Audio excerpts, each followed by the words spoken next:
ඊළඟට අපි මේ කතා කරන්නේ අපිට සමානාත්මතාවය ඕනි, අපිට පිරිමිත් එක්ක එකට සමාන අයිතිවාසිකම් ඕනි කියලා. සමානාත්මතාවය ඉල්ලීම කියලා කියන්නේ ඒක සදිසමාන්නේ. අපි එක්කොම එකයි, අපි ඔක්කොම සමානයි කියලා හිතන එකත් සමන්ති අපිට නොහෙතුණාට බුදු ඇසින් දැක් ඒක අකුසලයක්. ඒක මාන්නයට අයිති. අපි කලින් කතා කරා සෙය්‍යමාන. දැන් මේ සමානත්වය ඕනි, මමත් සමාන වෙන්න ඕනි, මම සමයි කියලා හිතාගෙන අපි ජීවත් වෙනවා කියලා කියන්නේ ඒක සදිසමානය, ඒක අකුසලයක්. ඒ නිසා සදිසමානය තුල ඉඳගෙන අපි සම අයිතිවාසිකම් ඉල්ලීම අපි අපේ ජීවිතයේ කෙලසාගෙන අපි සමාජෙන් දෙයක් ඉල්ලනවා වගේ. ඒක කවදාවත් අපිට ලැබෙන්නේ නැහැ.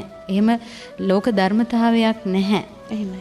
ඊළඟට මාන්නේ තුන්වෙනි ආකාරය තමයි හීනමානය. ওই තුනම කාන්තාව තුළ තියෙනවා. විවිධ ස්වරූපවලින්. හීනමානය කියලා කියන්නේ මට මොනවත් බෑ. මම හරි පහත් කෙනෙක්. මට කිසි දෙයක් බෑ. මම පරාජිත කෙනෙක් කියලා හැම වෙලේම පරාජිත මානසිකත්වයෙන් Taman දිහා බලනවා. ඒ නිසා ඒ පරාජිත මානසිකත්වය හීනමානය. කියන්නේ Tamanට පෞරුෂයක් නැහැ. කාන්තාවක් හැටියට සමාජයේ ඉදිරියට යන්න, මේ අභියෝග ජය ගන්න, සමාජයත් එක්ක එකට ගැටිලා කොහොම හරි Tamanගේ ජීවිත සටන ජය ගන්න Tamanට ආත්ම ශක්තියක්, ආත්ම විශ්වාසයක්, මානසික පෞරුෂයක් නැහැ. හීනමානේ. ඒකත් මානේ එක්තරා අවධියක්. අපි කාන්තාවක් වෙනුවෙන් සමස්ත සමාජයටම හඬක් නැගිය යුත්තේ ඔන්න ඔය කියන ආකාර තුනෙන් එකකවත් අපේ මනස පිහිටවා ගන්නේ නැතිව.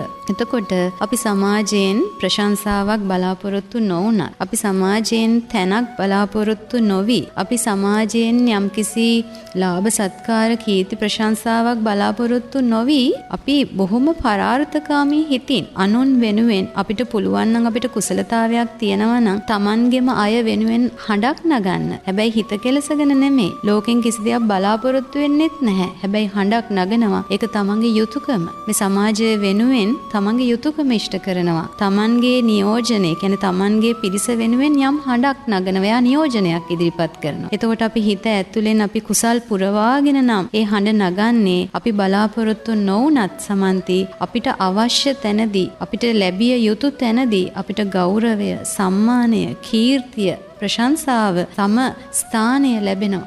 සුදුසු තැනදී ඒ සුදුසු තැන ලැබෙනවාමයි.